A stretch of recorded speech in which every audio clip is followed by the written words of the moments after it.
Good evening. Good evening. This is a match reaction. SEAWEEDS 1. I'm making sure I don't slip up. SEAWEEDS 1. Valius 1. And it's kind of like, where do we see this, how this result went? Because we didn't deserve anything realistically based on how we played. But then once again, it's conceded another late goal to them. You know, big up, Jules. How you doing, bro? My bro. Yeah, man, I'm good. It's just as you said, it depends how you look at the game. You go into the game seeing that we could win it, but then you come out of the game seeing how we played and thinking we're lucky we even got a point. So, you know, I went to bed last night not feeling heartbroken. I'll say it like that. No, 100%, 100%. Definitely happier than not. Let's just say that. You know, obviously it would have been another smash and grab. Yeah, because we still got something at least. 100%. And it's now 1,640 days, I believe, or so. There's a whole Twitter account designated just for the amount of days Brighton haven't beat us for. Yeah. So yeah. This is it. Gonna welcome Luke into the chat. Evening. How are you? All good. Evening. You know, we'll start with your opinion, because obviously myself and Jordan, we were there in the watch along. You know, scenes at some points, disappointment in others, nerves jangling. How did you see the game? Well, I went to the game. First, it started off like what we did at Millwall, isn't it? Basically, it's just we started really poorly first half. Like first 20, 25 minutes, they just came at us. Obviously, they won their penalty, and obviously, Super Jackie Butland saved the pen. So, and then, funny enough, a Brighton fan ran onto the pitch. They got their goal disallowed. Served him right. Sorry. Let me restart that. So basically, the guys that live on the South Coast, one of their fans ran onto the pitch. Their goal got disallowed. Serves him right for celebrating too early and cupping his ears in front of Palace fans. What an idiot! And then what else? They just came at us first 25 minutes, and then we started to build slowly into it a bit more towards the end of the first half. So really, that's how it went. And then I'm going to stop there. I'm going to stop for the first half. Cool. Obviously, George, we watched this together. What do you think went wrong first half? Was it us issue, or were they just good? I think it was a bit of both, really. I think that I don't know. I got the kind of I got kind of the vibe that we went into that match forgetting that it's a rivalry, and they thought they were going to rock up to any old Premier League match. So they looked like they wasn't really fighting for the ball as much as they normally would be in a big match where it means a lot. I don't think that the intensity was there. I think that the players almost forgot who the club they were playing for, if you know what I mean. I don't think that they realised how big this match actually is for us, for the way they were playing. Like, everything was slow. Most players were lackadaisical with how they were doing anything. But, you know, it is what it is. I think everything went wrong from the top down, and you got to give them, the Seaweeds, their credit. They pinned us back for the whole 90, to be fair. Yeah. I mean, for me, yeah, it was just, we just couldn't even keep the ball for like 3-4 passes. Yeah. You know? And this is where I feel like it was more us than them, because we made it very easy for them to like set traps, nick the ball high and stuff. I think once we settled in the second half, it became more of an even game. Yeah. You know, and obviously we rolled our luck with their, I mean, that penny was never a penny, in my opinion. If you're giving that, you're going to have to give all the others now, because it's always tussling in the box. It happens all the time, you know? Yeah. So obviously they missed that. And then the disallowed goal that they had, which was rightfully disallowed, it almost felt as if like, it was Atwell, the referee? No, it was an Australian. It was the Australian. Oh, the Australian referee. guy, yeah. Whoever it is as if they wanted to give Rat 3 points to the Seaweeds. You know? And that's not me making an excuse for, because we were terrible, first off. We were absolutely terrible. You know what I mean? But some of the decisions that were going their way was just like, what? Proper jolting. Big up, mate. Yeah, 1,046 days since they last beat us. And counting. Hello, Nate. You're muted.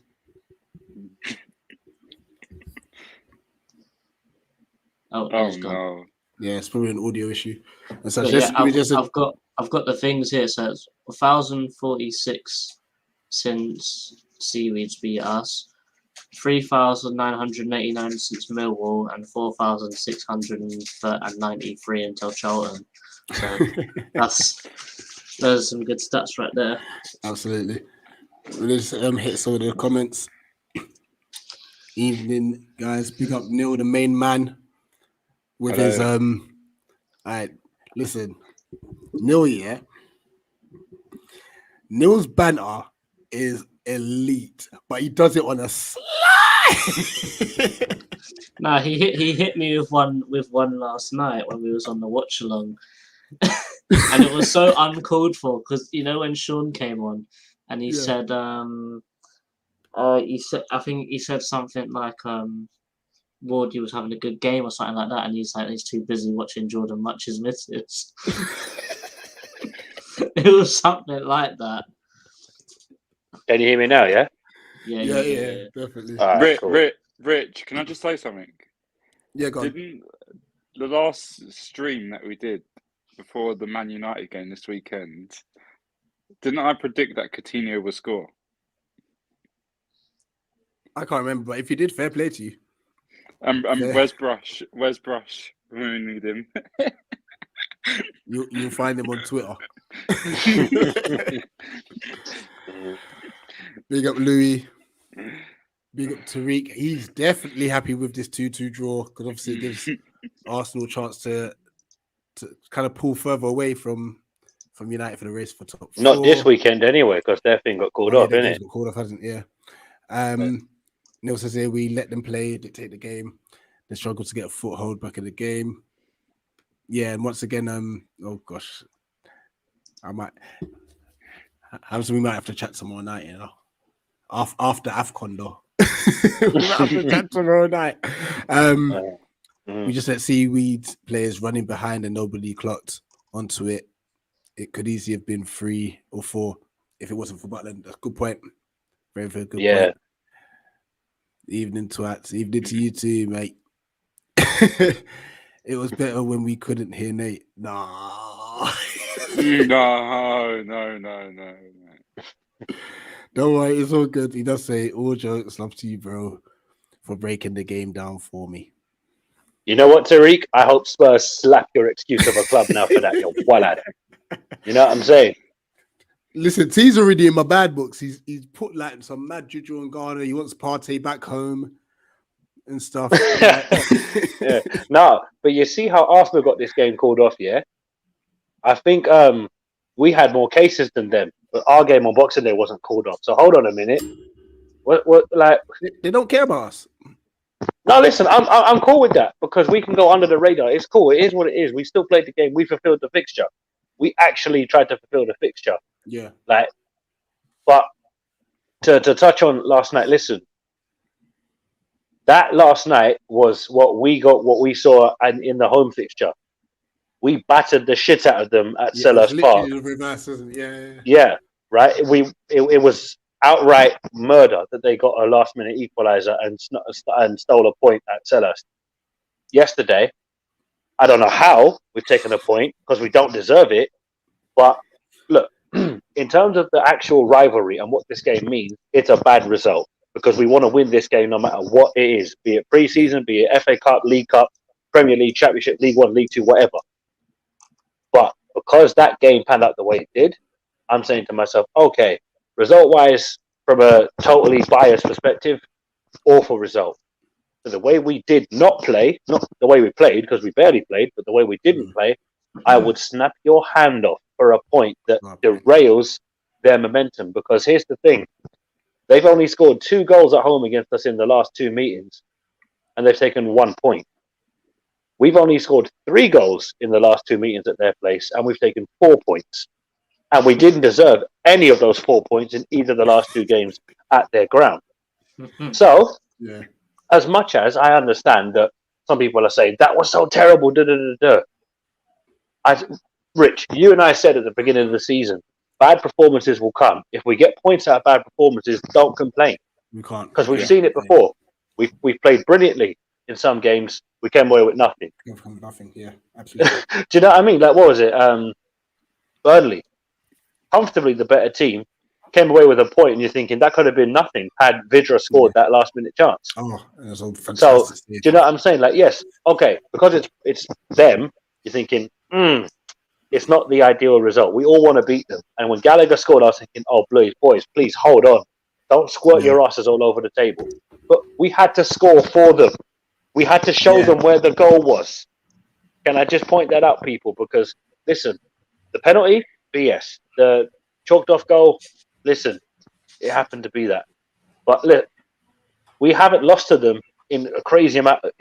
It's almost 3-4 years since we last lost to this lot. Yeah. Hopefully from now they'll just leave us alone. Like we don't care about them. We've been shit under Roy Hodgson, and they still could not beat us, people.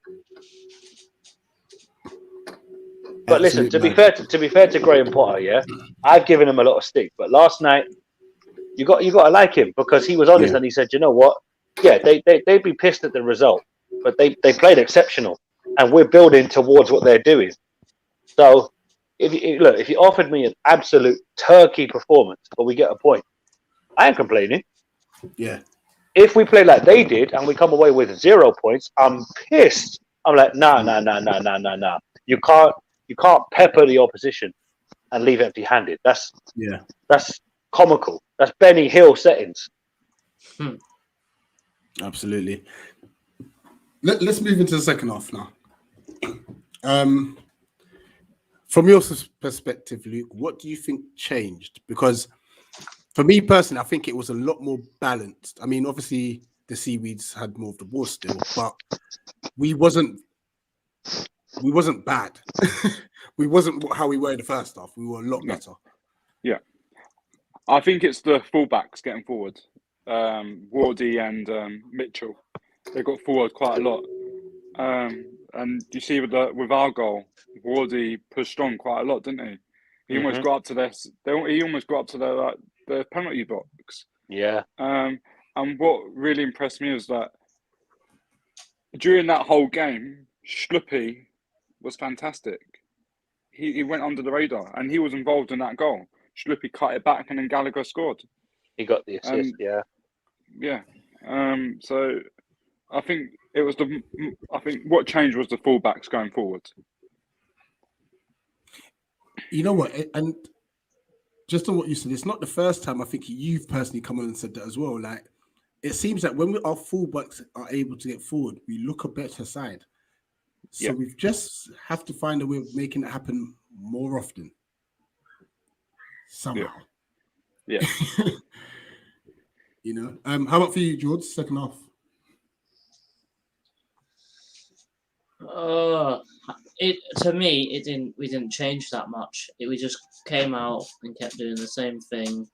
I think the best play of the whole game was when we scored our goal. Every single player touched the ball. Yeah, I agree with Luke crazy. when you said that the fullbacks were going up a bit higher, but everything else was very much the same business. Just as you said, not holding the ball, not having the intent to go forwards all the time.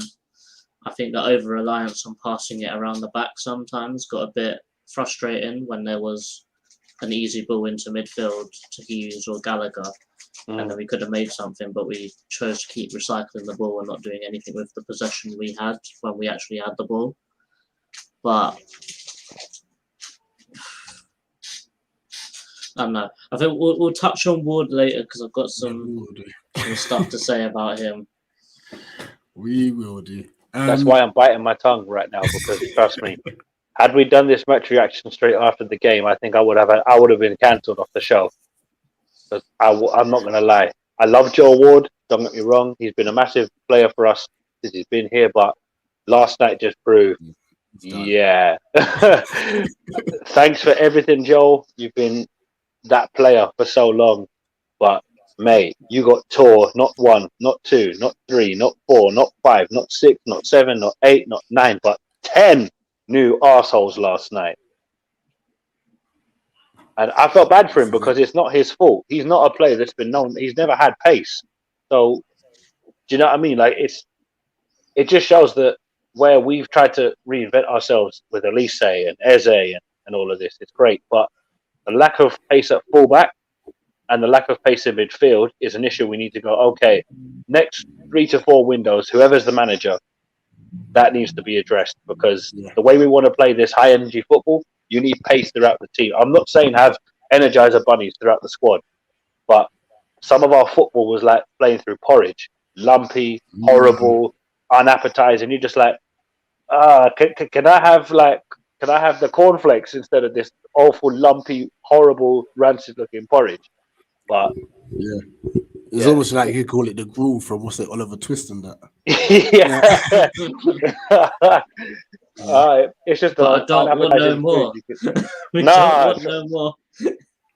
It's like somebody offer you that rice in the bottom of the pot that's just burnt to shit. You're like, nah. What's this? Get that out of here. You don't go straight fit. Nobody wants that bun up rice. Are you mad? You got to smack it so it actually comes loose, so you can then pick it up. Rich, like, it's offering you some bun up jollof. You're like, what is this? If you're gonna serve it properly. It's like offering me rice and peas that's bun up. I said, I don't want no dirty rice and peas that's bun up on the pot. Go make another one and make it properly this time. No. This is it. Since Tariq's in the chat, we just want to show you once again how we celebrate a goal. Look at like now. Disclaimer, guys: the one that got put up on Twitter got pulled.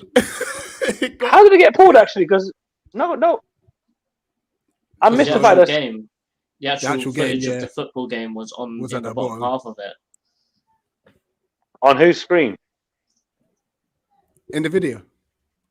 Okay. Oh yeah. I see. Yeah. That's what I pulled. So it's not ready for use yet, but you should be able to repost it soon though. Yeah. So big up to Danny. He sent another, like, he said that he's happy to just clip stuff for us, like whenever we do bits. So I'm like, oh, wicked. So he sent it again to me without message. And let's have a look, because listen, I'm not gonna lie, Nate. Your reaction was brilliant. Like, what you know what you said anyway. Well, I'm gone. Just watch. I'm gone. Alright, man, you're fighting right in your gaff, bro. Get in! Hold on. Let me pull it back, because we make sure we don't miss anything. Slap! Put me out of my fucking misery, blood. Gallagher! Your bumper clock.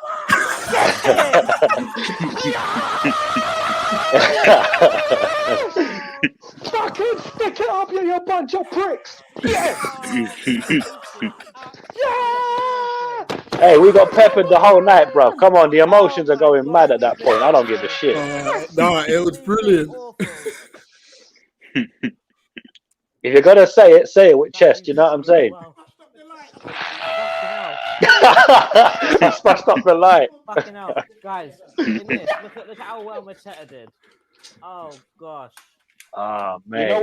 You know what? Jean-Philippe Mateta, I take it all back. Pick up your damn self, Mateta. Oh, You lovely my bastard. God. No, it's true. Listen, remember I said if he puts in better performances, I will take it all back.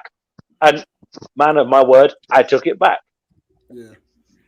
I mean, even Jack Butland yesterday. He was superb. He redeemed himself from that Millwall Those match. reactions, that celebration, it was amazing. Yeah. I've just Yeah, been replaying the video over and over.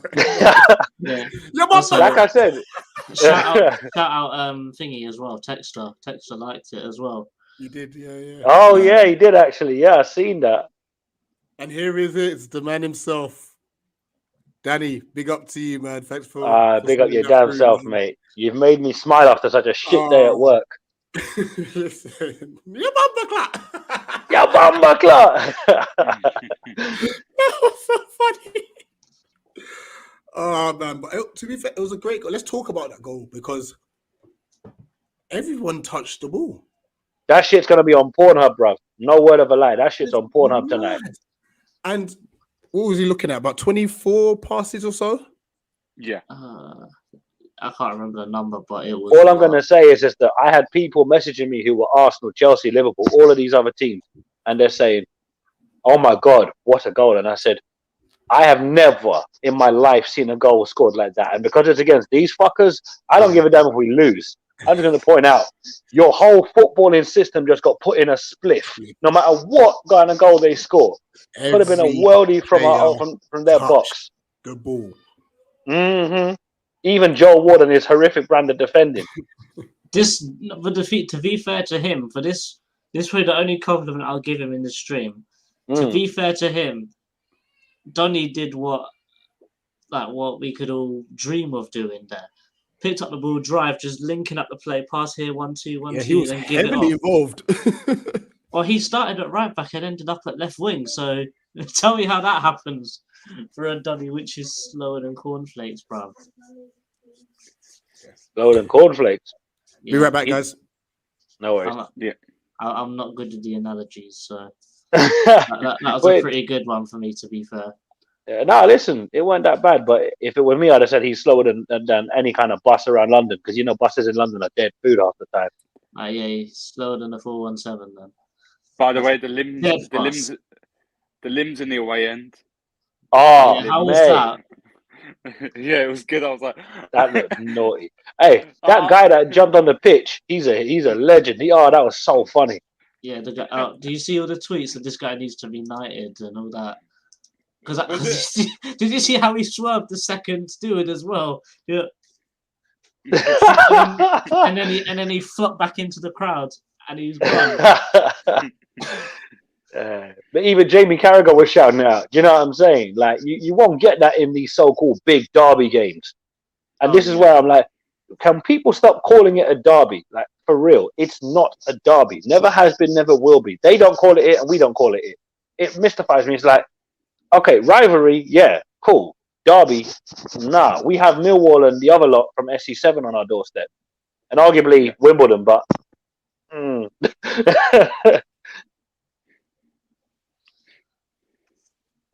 can we talk about? I have an issue with Anderson. I think he's been over the past few weeks. He's been off it. Go ahead. And my own problem is we pass it out from the back way too often. I feel like we're missing an experienced head alongside a young head. Gurhey's our best defender by a country mile. So I feel like we need to play Tompkins alongside Gurhey. because I think them two are better with each other. Yes, we may get the. Yes, we may get the lot of the. Go on. I hear what you're saying. We've only lost No. 2 games all season with Anderson and Gay playing. Yeah, together. do you know what I'm saying? Like when they play together, we're way better defensively. I get what you're saying that Anderson isn't necessarily the most experienced defender, but remember, him and Guay are young defenders. Because we let go of Cahill, Dan. Yeah, Scott Dan, Gary Cahill, Martin Kelly, and James Tompkins aren't getting any look in anytime soon. You know, yes, in a perfect world, we'd have the likes of a Damien Delaney or a Danny Gabidon, old wily foxes that know how to be masters at shithouse defending. But we're trying to play a different style. I see what you're saying. Yeah, a more experienced defender would be marshalling the defense a lot better. But maybe we could look at that in the summer and get a bit of an older defender to just kind of steal up the defense a bit, because I don't know if Kelly and Tompkins are getting new deals. I don't think they will, because they're not really fitting into the way Vieira plays. So the defense is going to be an issue. But I see what you're saying, Luke. I know when Tompkins played with Bay when Anderson was out, we did look a lot more defensively resolute in terms of trying to clear the ball. But Tompkins knows only one way of playing football, and it's Sam Allardyce football. And I'm still not forgiving him for Sunderland at home. I don't want to see any kind of Sam Allardyce, Pardew, Pulis football at our football club ever again, because I can't go back there. It's just too painful. Yeah, I get what you're saying. So the way we play out from the back. So if anything, Anderson is the perfect type of centre back that we need to play that way, because he's got the ability to ping a ball, and that gets us out of trouble very easily. Yeah. So that one ball voids most press, as long as it finds where it needs to go.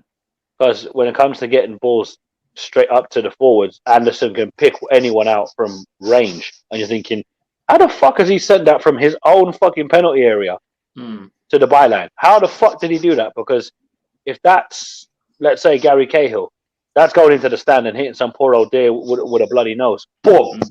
She's out for the count like Stone Cold Steve Austin. Because there have been a couple times where our centre backs do like to break forward and go on a run sometimes, and there's been multiple times when Anderson's been on the wing and he whips in the best cross of the game, and there's unfortunately no one there. Like, it's just little stuff like that where I don't think you can get that from a Tompkins or someone else. Yeah. Do you think? Oh wait, hang on. I'm gonna finish off. Wait, Luke. Before you go, this is a comment. If we would have had that Zambian ref, we would have won. Bro, that was a joke. Man fucked it up twice, not even once. Hey, listen, and you know what it is? Remember we were saying in the stream, like, imagine the Premier League's got all this money, but we have to buy the shittest refs in the fucking world. Oh yeah. Like, mate. Yeah, Luke, what was you saying? Do you think it's a bit too early for him still? Do you think it's a game too early? Do you think it's a game too early? Because he, on the field yesterday, he did look off the pace yesterday. Yeah. Yeah, we were saying this. We were saying this in the watch along. We were saying that it's probably too big of a game for him to get thrown in so early, but he's playing because we have no one else. Yeah, because we're down Zaha and Ayew, who could take that pressure off him. Because if Eze comes on with Wilf and Jordan playing, it's cool because you're like, okay, Eze can do something different that these two aren't doing. But because Eze is now being relied on to be a creative outlet for both Elise and to a lesser extent Edouard, even though personally I feel that Eze should have been on the bench and Edouard gone left, Mateta up in the middle, and Elise on the right. But look, in the nature of the way the game panned out, yeah, Eze, it was too early to bring him in. But if you bring in Jez Raksaki and he has a mare of a game, the fan base switch on a young kid, and I'm not having this kind of thing because this is meant to be the next big thing breaking through. Yeah, we've already seen that, Rich. So I just said that's a great comment. No, it's cool. But what Luke was saying was, do you think it was too soon to bring Eze in? And I'm saying because we had no alternative, he had to play. We've not really got many options. Yeah, and I'm saying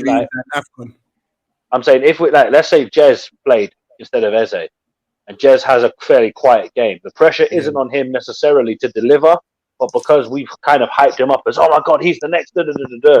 If he has a quiet game, sections of the fan base will switch on him. Not everyone. A lot of them will be like, man, he's a young kid. This is too big a game for him.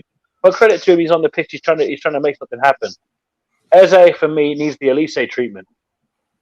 Frustrate us. Make us think, why isn't he playing? Look at Elise now. He's got that confidence to go, man, fuck this. I'm taking charge. He took charge of the Millwall game. He said, nah. If we're going to lose with some dignity. And look what happened. Yeah. He could have had a hat-trick. No, I'm not saying Eze is going to do that, but we've got Liverpool next. And on the one hand, no Mane and Salah are like, good time to play them. But you're still thinking, Liverpool, even without them, can still slap you 4-5-0. Don't assume Mane and Salah less Liverpool are there for the taking. They can rip you apart without trying. I mean, I'm hoping that I'm watching the Egypt game now. I'm hoping that Egypt get through, because their last game's next week, Wednesday. And if they get eliminated, there's that possibility. I doubt it. There'll probably be like a week's rest, and he need time to come back.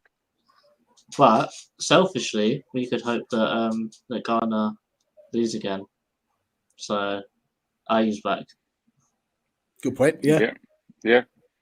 Bad for Rich, because obviously he wants Ghana to Oh, win. no. You know what? I've resigned the fact we've been terrible anyway, so what's the point? Alright then. Tell your man to lose. We'll get IU back faster. We have been terrible. I mean, but if you see how Nigeria have been playing, Cameroon, Ivory Coast, if we go and meet them in the last 16, we can hold a proper beating. But you could hold some serious corn. Let's for Ghana right now. They're annoying. Nigeria looking very good. They're looking very good. But they normally turn up for AFCON, though. They're one of those teams that they may not be at every World Cup, but when it comes to AFCON, they turn up and they make it their mission. It's like normally like Spain in the Euros. They may not win it, but they're one of those teams you're like, yeah, they're going to be on job. But the disrespect to AFCON has gone all quiet now. It's like, you see, this is why it's a great tournament. Yes, it's not played at convenient times of the European calendar, but the best of African football is on display, and it's hilarious. That Zambian ref, I wish we had refs in the Premier League like that, because that would just be funny. Instead, we've got clowns. We've got legitimate clowns who must be going to the Valley every second week. Benny Hill referees, bro. It pisses me off. And not only that, we've got Ghana players fighting, man. Like, it was apparently Tete looked good at the left hook. It was, listen, I was thinking, why is the play on the ground? And when they showed the replay, I was like, oh, he's like, wow. Mama said, knock you out. LL Cool J settings. That's his tournament done. Yeah. Crazy. So But just Senegal, a bit of a disappointment so far, though. Yeah, they've not been good at all. But they've got the results. So bringing it back. I was going to say the last bit on AFCON, and you're right about the disrespect, because do you know what they did for the Nigeria Sudan game? No. They started coverage at 5:15 on Sky. I lie. Kickoff was 4:00, so they played the last half an hour of the game. What? No. Oh boy. Of all the Sky Sports channels they have, because they got like Premier League, they got football, they got main event, and all that. Not one of boxing and them thing that one of them could have covered the whole game. It's already bad enough that we're not having any pre-match previews or post-match stuff. It's literally Sky show kickoff, and once the whistle's blown, the coverage ends. You know what I mean? But anyway, let's bring it back before I rant. Hey, no, listen, it's a rant space, because let's be honest, like, I know we've tried to be positive about the nature of the result, but you could argue and say, well, look, this is the biggest game of the season. Why didn't we turn up for it? We were terrible. Do you know what I mean? Like, as much as I want to try and be positive and say, okay, listen, it was an awful performance, but the result, albeit it's not the one we really wanted, you can't really complain, because we played god awful, and we somehow came away with a point. So, I mean, look, I want to get on the Joe Ward, but we'll all discuss it. But look, yes, he had a mare. But how many other players have had mares this season? Tyrick Mitchell had a mare last night, but nobody's sending smoke for him. Yeah. It can't be it can't be send for Ward and protect Mitchell because Mitchell's young. Mitchell would have known he had a mare. Because there were players that were like, the midfield got bypassed every single time they came forward. You're like, oh my God, we've opened the gates of Mordor and there's nobody closing the gate. Who the fuck left the padlock off the gate? What the fuck is this? And that's not our midfield's fault. They just knew how to break the system apart because we were not prepared for them to go helter-skelter, all-out attack. We were assuming they were going to play biff, boff, biff, boff, biff, boff, biff, boff, tippy-tappy football. They did to us what we did to them at Sellers. We were like, listen, go at them, go at them, go at them, down their throat, down their throat, down their throat, and beat them back into their box. We just got a taste of our own medicine. It was like, just don't lose, lads. I don't care if we win. I don't care if we draw. Just do not lose. Or if we lose, let's go down fighting. Yeah. You know, and it was a case of, look, we are not getting much from this game because our finishing is non-existent. But on the face of it, yeah, I can't lie. A point is very generous, but sod it. It's 2 more points they dropped at home to us, and they still can't get that last-minute winner. Because they don't know how it feels to get a last-minute winner in these games, you know? They really don't. Yeah, they love getting last-minute draws and celebrating it like that. Celebrating it, yeah. To be fair, if the shoe were on the other foot, I can see some of our fans would be doing this. I'm not saying us personally, but every fan base has people that treat draws like wins when they're not. You know, but bear in mind, a draw for us used to be respect the point. Like, I'm getting sick of hearing that. But then were the settings. You know, sometimes we weren't winning games, we were drawing games. You're like, respect the point. Respect the point. Respect the point. Like, can you shut up about respect the fucking point? I want the 3 points. Fuck respect the point at this point. And I'm going to stop saying point before I go mad. But performance-wise... Hey, listen, JC, just remember that Oyster cards only work in London and not South Wales, bro, okay? I found that out the hard way, mate. Don't worry. Yeah, you know what it is, but hey, when we're young, we all make mistakes, mate. You know what I'm saying? I mean, trust me, I'm still trying to live down that, oh, that's naughty, that. Oh, Nathan, what was that about? What are you doing, mate? Have a word with yourself, mate. But look, I got to give them credit. I hate doing it, but I'm going to be real. They got robbed because they deserve the win. But to come away from their ground with 1 point, like, okay, I'll take that because now Liverpool, that result don't mean anything. We lose, whatever, we move on. We win, holy shit. We draw, decent. You know what I'm saying? The 2 biggest games of our season have come and gone, and nobody cares about the West Ham game now. Because everybody was going mad about West Ham. How did we lose that? Why did we do? It's like, we beat Millwall, don't lose to this lot. Who's crying about West Ham now? I could give a shit that we lost to West Ham. Do you know what I'm saying? It's like, we now have no more quote unquote rival games to worry about. Can unless we draw this lot in the cup. Yeah. Just can focus on the rest of the games. And you know, just obviously try to climb the table. Yeah. Yeah. That's a good point, actually, by Neil, to be fair. Mitchell gets help from Ayew, where Eze is a good defensively. Eze is not meant to be good defensively, though. That's the thing. He's not been brought in to be a defensive player. Obviously, in this scenario where we're under the cosh, every man needs to be doing a job defensively. But from the system-wise, Eze is not programmed to go, oh, shit, I need to get back and cover Gueye and Mitchell. He's thinking, let me stay at least 10 yards ahead of Adam Lallana when he was on the pitch to try and win the ball and try and get the ball going to Edouard or whoever. But last night, performance-wise, was turkey. Like, awful Christmas turkey where you don't want to eat it no more. You've had too much on Christmas Day. It's too dry. You're like, nah, I'm not eating that. The result was that last roast potato that you know everybody's going to be fighting over, and you get it. You know what I'm saying? Not only get it, you've got loads of gravy left for it too. Yeah, you know what I'm saying? No, it's not even that. You got all the leftover gravy from eating everything else. That's... Yeah.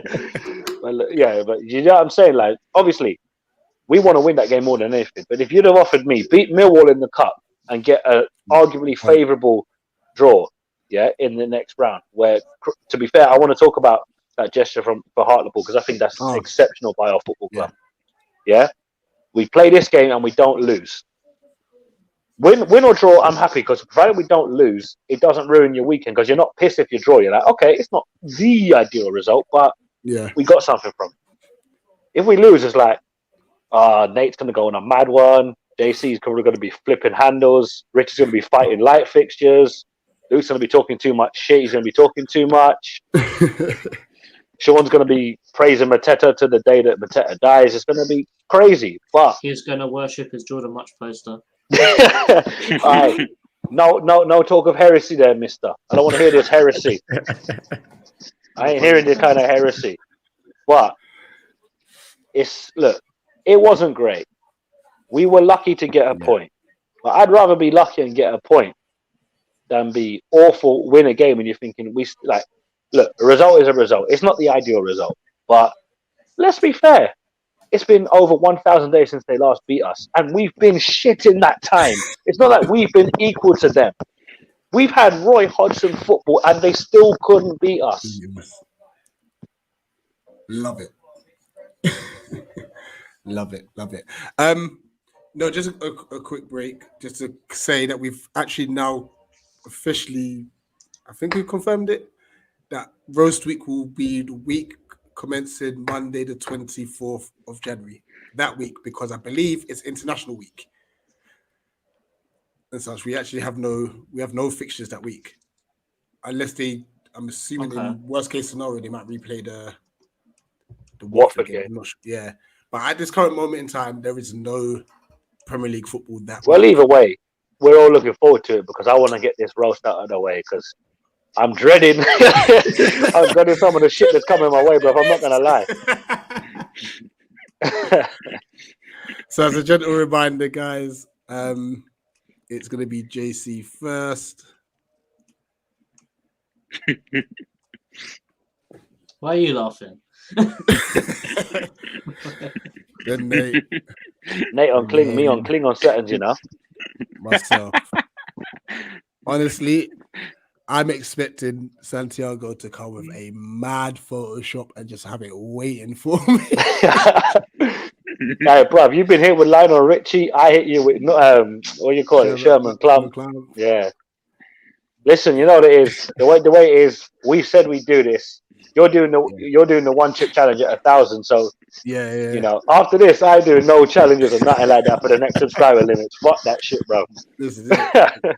And the worst thing about it is it's going to be on a live stream with this one chip challenge. I have to have it. I've agreed. I'm going to have it at the start of the stream. I'm going to go through the whole thing. Try to talk through the. Yeah, Steph might need to arrange an ambulance for you still, bro. I'm going to be a mess. Well, you might have to start thinking about where you're going to order it from because we're coming up to 700 fast, to be fair. Jeez, we are, aren't we? 645. And we're meant to be doing these roasts at 500. And 2 weeks ago, it was 528. Yeah, exactly. Yeah. Afcon's big. Even less. Afcon's really helped, to be fair. So big up Roland. Yeah, but that's the great thing, though, Rich, is that you and Roland, not only because you're proudly wearing your nation's colours, but you guys are actually giving people a real insight into it. Because when you see broadcasters, right, they'll talk a little bit about football in Africa and mention the Roger Millers and Samuel Eto'os and that. That's great. But why aren't you talking about what it means in Africa? Because football is not just like we take it for granted in the developed world. In Africa, it's their ticket to getting out of some of the worst conditions that you can live in. And you look at the way that Mane goes back to Senegal and donates everything. Do you know what I'm saying? Like people don't think that that's the case. Even Zaha does it. Sorry to cut you, Nate. Certain someone was calling for someone earlier on in the stream. Go on, bro. What are you saying, bro? What you guys saying? Listen, I'm not saying any names, but a certain man was calling your name earlier. Yeah, for me, yeah. For you, for you. This guy, bro, was sending bars for you, bro. Oh wow! I literally just wanted to check in, bro. I was just busy watching the hot mess of going earlier on. That's the reason why he was asking of you. Go on, Luke. Say it with your chest now. He's here. Chest. Nothing but chest, you know. I did say last week that the Coutinho was scoring. What happened? He scored, didn't he? Yeah, it is what it is, man. As in, to be fair, I'm not one of those deluded guys, innit, bro? Like, fucking, after our last game, I actually thought we were gonna suffer today. It was. I was gonna say it was better than I expected, but bro, the way we gave up those 2 goals, it was mad. Yeah. It was mad. Rush, we looked know how it good for feels, about bro. You're not 35 alone in that. minutes. For about 35 minutes, it looked all right, and then they came back into it. Second half, I don't know what Stevie G told those boys, but they came out all guns blazing, man. Defensively, we were an absolute shambles, but it was nothing less than they deserved, to be fair. Yeah, to be fair. Just quickly, there's obviously rumours Donny's going to Wolves on loan. Is that actually true? Or I have no idea, bro. I just know that my man has more appearances than minutes.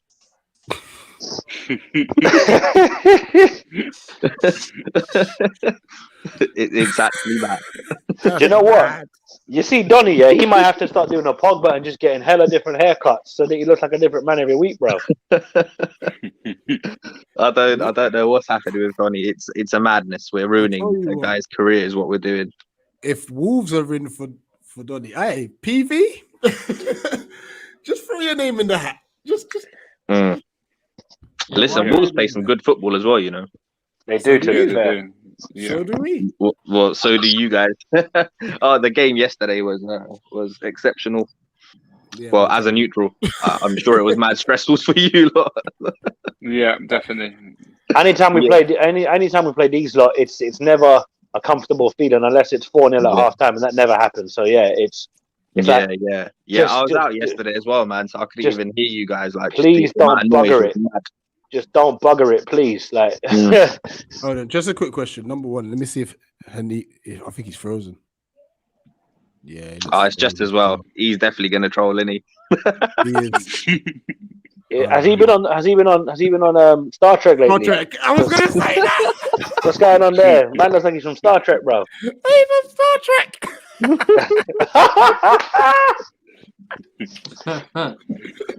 To be fair, Chelsea fans have gone into hiding after today, so I'll allow it. Behave yourself. You got slapped by Brian. They just could finish. Behave yourself. No, but sorry, hold on a minute. How many points did you take today? Whoa. More than your team ever will. Except we took 3 points off Man City. So settle yourself, mate. Yeah? Do you know what trophies are? We went to the Etihad and took 3 points, bruv. You held corn. All right. That's the only thing you probably got over me. Show me your trophy cabinet. Nothing there. And if when we get a billionaire, we'll get trophies. All right. Remember who you were. When we But you didn't know have what? Abramovich, we won more than you guys. So behave yourself. To be Rich. fair, Look at my to be history. fair, League Cup, to be FA fair, Cup, Cup Winners' Cup. winning Cup trophies Winners' Cup. after The third 19 European years, Cup. that's impressive because your club was in 2003, mate. So, you No, understand? it wasn't. I've been a Chelsea Oh, fan yeah, since it was. 1997. We've won more than you, even back in those days. So don't worry about it. I know my history. And if you're a United fan, it's okay to. Listen, all northern lads are not United fans. Even though I Only did the watch the ones- game. Even though I did watch the game today because I was doing a And watch. you post the results. What? I have not seen one Chelsea post from you. You know. No, I didn't post the result today, did I? I didn't post the result today. Let me have a look. I don't think I did. I didn't post the no result today.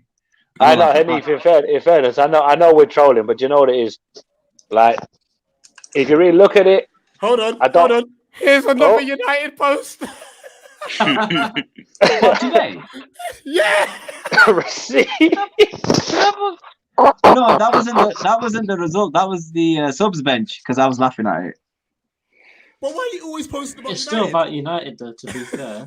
Because we live rent free in his head, innit? Listen, I'm allowed to ban. Listen, look, my family, all sport United, Yeah, I know. and then my Yeah, no, that's true. daughter, you know, my eldest, right? She broke my heart yesterday. I said, "Who do you support?" She said, "Arsenal." Oh my god, it broke my heart Wow. because she watched Arsenal was her first game, FA Cup final, and she goes, "I'm supporting Arsenal." I'm like, yeah, okay. At least he didn't say Tottenham. To be fair, that would have been way worse. To be honest. No, it's all right. We got- You guys, we got Conor res- Gallagher's goal was decent yesterday. Keeping It an was. eye on him. Can I just say quickly, Yeah. we just had to respect the bite. That was a big bite from Hanif, boy. So Hanif, before we get to you, because I know you do come up with valuable points. Just big up Loso, big up to Yeah, you. big up Loso, mate. Big up, boys. No, Big up, man. well, I don't know if Luke went, but myself, JC and Nate, we did the watch along last night for the game, so we didn't go. Yeah, we did the watch along. That was jokes. It was fun. That was fun. Hanif, go on. Yeah, sorry, what was the question? Sorry. There wasn't one. You were just talking about Conor Gallagher's goal. Yeah, yeah, it was a fantastic finish. You guys were obviously struggling in the first half. I think that turning point was, Butland. I think some of you guys were critical of, some of his attributes, but I think his shot stopping is really good in my opinion. I think he's underrated in that aspect of it. And and look, you guys, I think overall, right, even though Brighton played well, you guys defended well. You were a bit lucky, but you got what you deserved, in my opinion. If you can't score, then you ain't gonna get nothing in a game. Like we found out against Man City today, we just couldn't even get going, to be fair. But yeah, you know what? It's slowly but surely, but the future is bright at Palace. I think if I was Conor Gallagher myself, you have to think about your playing time, and I think we've seen this at Chelsea a lot. And I've said this about. I'm a big fan of Loftus-Cheek. And I remember when Loftus came to Palace, and I just thought, you know what, he's the right fit for Palace. He's getting to game time. It seems to be working there. Oh, we loved him, Hanif. I'm not even gonna lie. Like he came in at a time where we were losing Kabay, and obviously we got Kabay at the end of his career. But because we've been used to Jordan Much and some other names I won't speak of because it's pure heresy to say such names. I'm trying to distance myself from those horrible memories. Loftus-Cheek was one of those players where we felt, you know what, he's not going to be our player, but he just changed everything about the way we were playing because he was such a good player on the ball. Obviously, our loans from Chelsea have been a bit hit and miss. Like Patrick Bamford didn't quite fit where we were at the time, but he went on to Leeds and did fairly well. I still hate him, don't get me wrong, but credit where it's due, he moved on and did well. Loic Remy, disaster. Loic Remy that was one of those where on paper you thought it should have worked, 100%, but I would have rather had Adebayor back, and I don't like saying that. I feel very dirty saying I would have rather had Adebayor back. But with Gallagher, I just thought, you know what? He was fairly decent at West Brom. West Brom fans were a bit salty that he left, but he ain't going to sack West Brom with a permanent. Who scored El Neni? Are you multitasking, Rich? Are you doing a watch along as well? No. I am actually going to head back. I'm going to head back there in a minute. But yesterday was crazy trying to do both. I don't know how your stomach held together, bro, because I wouldn't be able for that. Well, you can tell at the end of both games, I was like this. I see that, but like watching Palace has me stressed. Watching the Republic of Ireland has me suicidal, bro. Yeah, he's on side. Yeah, watching the Republic of Ireland has me suicidal, so I can't watch Palace and Ireland at the same time. That'd kill me straight out. It's like, I can't do this. No way in hell, mate. Rich, guys, big up. I was going to say the same. I'm going to head back to the AFCON content. Stay locked in, though, guys. Big up. Cool. Take care. Innovate, Rich. Well, yeah. Well, with Loftus-Cheek, he got in after his loan with us. He got into the World Cup squad. Yeah, he did. Went back to Chelsea. I think you guys should put in a cheeky bid for him. I think he's a lot more. He's got his fitness back. It doesn't seem to be working at Chelsea, but I think at Palace it could. I think there was something special for him there, and if you can get either him or possibly Gallagher, I think you guys should go all out for Gallagher. 50 million. Nah, Hanif. As much as I would love Gallagher, and I hear what you're saying, I think Gallagher deserves to get a chance at Chelsea, even if it's not a regular starter. Like, let's be honest, you'd rather have Gallagher than Ross Barkley, because Ross Barkley just wasn't the signing. Like Danny Drinkwater is another one. You're like, mate, like I know that Danny Drinkwater is English. He's clubbing. He's clubbing. Yeah, but you know what I'm saying? Like, Drinkwater won the league at Leicester. He looked to be a really good fit, and obviously bringing him next to Kante, you thought they might get that partnership again. But you're like, Kante was that partnership, and obviously you signed the player that made that partnership look good. You're just thinking the English tax is mad because if Drinkwater was Northern Irish, Welsh, Scottish, Irish, Chelsea ain't paying the money they paid for him. Now, I'm not saying Drinkwater's not a bad player, but he's not a Chelsea level player, and Ethan, you know that better than anyone. Yeah, not at all. With Loftus-Cheek though, Hanif, isn't he on like 150 a week? He's on big money. That's why he's still Yeah, at that's the Chelsea. problem, innit, with him. Yeah, it's the problem with a lot of good, talented players at the top end at this moment in time, because they don't get much playing time. So it depends on what's important, playing time or money. Because Hudson-Odoi is another one. Bayern came calling and he didn't move. I was shocked that we kept him, but it was the money that kept him. Yeah, and it's a shame because they are talented players who can, you know, get first team football elsewhere. Excuse me. No, definitely. There's a lot of good talent. Gallagher reminds me a bit of you know, when Mason Mount went out on loan, and I think there's a lot of good players that, you know, these academy. I mean, in the big academies, and they have to. If you don't go out on loan, like I look at Greenwood, I think he should have gone out on loan first and then come back to United, because I think that would have made him. Same thing with Rashford. But these players have been, you know, propelled into these positions where you can see him at spark. Like, I don't think Rashford gets any better, and I'm a bit worried about Greenwood as well. I'm really worried about Greenwood because he's on the right all the time. Why isn't he playing more central? And United fans have accepted that he should play on the right, and I just said, you're looking at this the wrong way. He's a striker. He's a centre forward. He should be scoring goals. I think he needs to fill out a bit more though to play centre forward. Yeah, possibly, but you know when I'm not saying Oli did a good job, but you know when before you signed Cristiano, he had that game in the central position, and I was just like, you know what, that's what he needs. He needs to play that central position a little bit more. Give him, like, you know, one game in every 5 or 6, and just let him develop his craft, even if it's tough for him, because it'll make him into a better player. But I still don't think he looks good on the right, in my opinion. He's a quick guy with pace, fair enough, but I still think he should go out on loan and learn his craft, be allowed to make mistakes. In the cup game against Villa midweek, he looked like a B-Tech Robben, just cutting in from the right and shooting. Decision making as well is an issue with him, and he's greedy as well. It's not a good combo to have when you rush yourself on the ball and your instinct is always just to shoot. Needs to be more composed. I think Ralph said that mentality-wise as well, he needs to grow, and body-wise, physicality. But I think that will come in time. It will do. It just depends where United is at the end of the day. That's what because I'll be honest with you, this United team, right, is better than the one that Moisey had. But as a collective, they're not playing well, and I think there's so many problems at Manchester United at this moment in time that whoever the next manager is, he's gonna have to inherit all these problems again. And we need a complete reset, bro. Yeah, but how many resets are you guys gonna have? You've had a couple already, and you spent I mean, there's no limit to how many resets you can have. You don't just give up after a certain amount and say, "All right, we're done with resets now." But what I'm saying to you is you need to get your background staff. You need to get them right. You need a good director of football and head of recruitment. Bro, you need to get them. That I'm talking about, they need to come from the top down. Yeah. It's not just about changing personnel. We need to work on everything from the top down.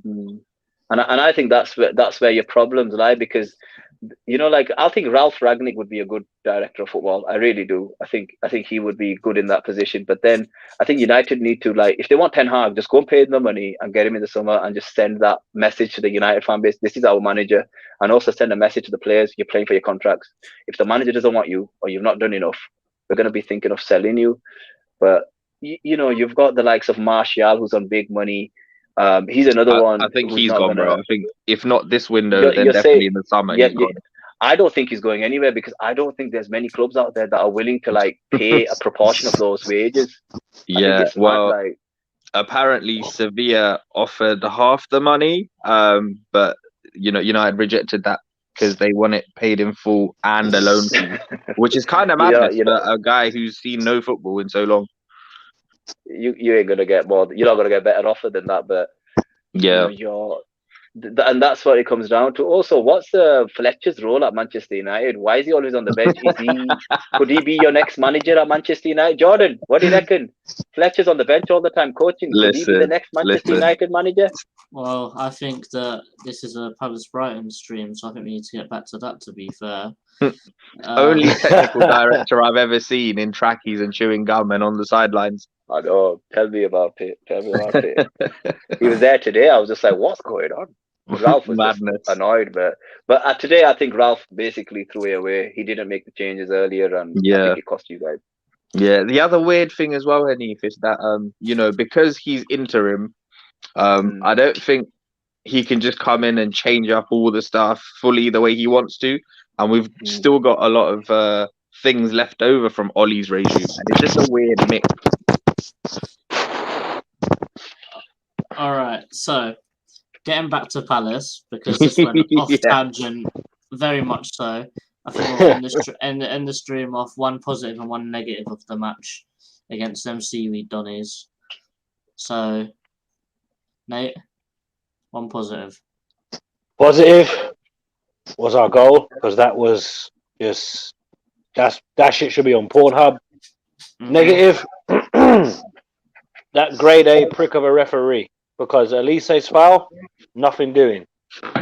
These men hit the deck, all of a sudden, man are getting snipers on the roof. Yeah, they gave Ebbs the yellow for the same thing, didn't they? Mm-hmm. Yeah, I'd say a positive for me is the difference that Mateta made when he came on. I thought that when he came on, we looked a lot more comfortable on the ball. We looked like we was linking up play a lot nicer. He's becoming that guy, and I love that. Because look, I gave him a lot of slander this season. Not even going to try and deny it. But now that we're seeing his performances, I'm like, you know what? Fair play, mate. I'll admit it when I'm wrong. The guy's turning up, and that's what you want. Because you know what it is. If we do sign him on a permanent, be it in the summer or whenever, I wouldn't be against it, because he does offer something. It's no longer like it's no longer like Fraser Campbell and these man. You're like, how the fuck do we pay these people a wage? Like legit, Fraser Campbell. He's at Huddersfield. He's all right. Jesus Christ! Huddersfield need to release him. They're too good for him. That is close to a sin bin, Hanif. I'm not going to lie to you. He's all right. He's all right. He does because. No. You're trying to justify something that's unjustifiable. You understand? But we can't be having that. I think the negative was, I think I've got to agree with you, the inconsistency of the referee. Just it seems like when the referee doesn't seem to have big team advantage or big team bias, it's more home team bias after that, then, isn't it? So. Yeah, but that could work for us. That could work for us in any of our games coming up at home. You never know. So look, we're on the wrong side of that decision last night, so we're feeling a little bit put out by it. And I know what you're saying, because you're looking at the thing. The foul on Elise, for me, it's a yellow card. Yeah. I'm not saying free kick. I'm not saying anything too extreme. But letter of the law, he's made no attempt to win the ball. So it should be a free kick, but play was waved on. All right, cool. Say nothing. Eze does the exact same foul straight away. Free kick's given. You're like, wait a minute. Two identical fouls, equally yellow card offences, but only one's given as a yellow card. Nah, mate. Best league in the world. Except we decided, you know what? We're going to have all the money. We're going to have some of the best players that ever played the sport. But the referees are going to be absolute dog shit. Dave from Dagenham can do a better job, and he's half pissed fixing cars half the week.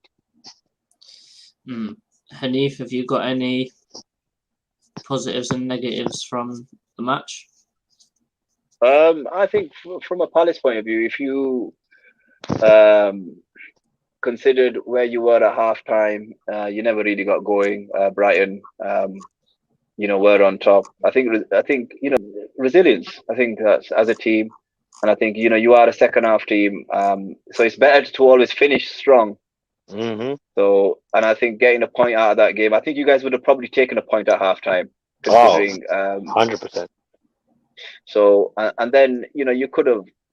You could have possibly got over the line, but as I said, I think you've got something special going there, and I think if you can just keep going, back Vieira, every season, one or two could keep coming in, get rid of your deadwood, the likes of Joel Ward, who I think needs to go, but that's just my personal opinion.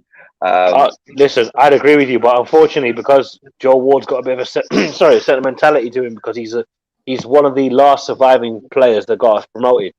So it's Right. kind of like yes, in terms of the playing squad, he has to go, but he's due a testimonial. So it's like, I don't want him to not get that test because he deserves it, because he's literally been there from when it was because ironically the season we came up, we were favourites to get relegated.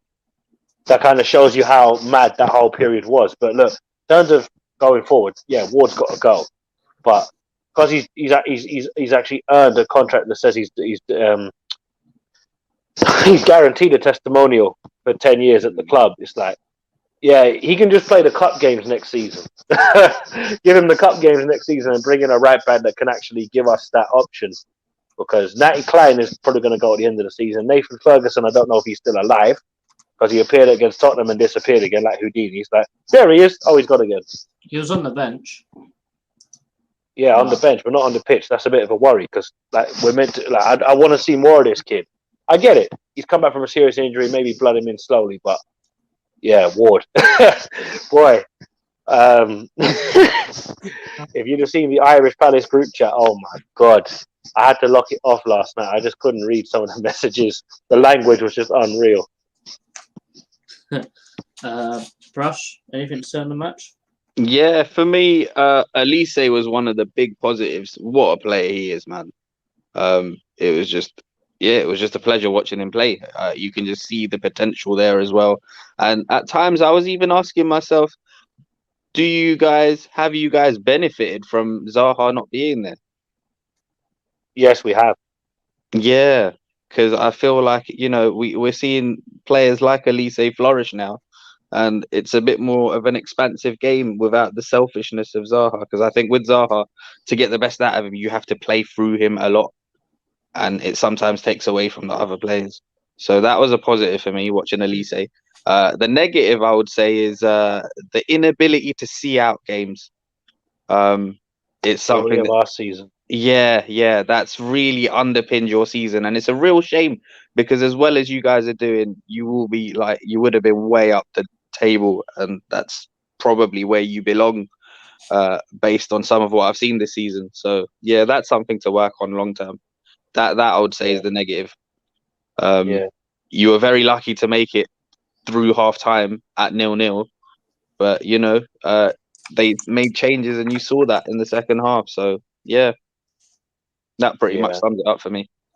No, 100%, Rush. I fully agree. But I'm just going to say this. If you'd have said to me, we're just shy of the top 10 in January, we're playing some of the best football we've seen in years.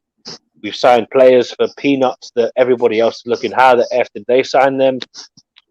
It's a wonderful feeling, because you're looking at some other clubs around and they're still like, I know Burnley have signed Maxwell Cornet, but you're looking at them now going, Chris Wood for 25 million. Burnley are laughing. Yeah, that's a bit of a mad one as well. I was a bit baffled by that. That's the kind of signing that, had Steve Bruce made that signing, I reckon Newcastle fans would have reacted very differently. Oh, they would have had his head on a stick, bro. Are you mad? Yeah, man would have been publicly executed. Yeah, in Newcastle City Centre. Yeah, a bit of a random one as well, because if you want goals and you're in that predicament, then that's probably not the guy to go for.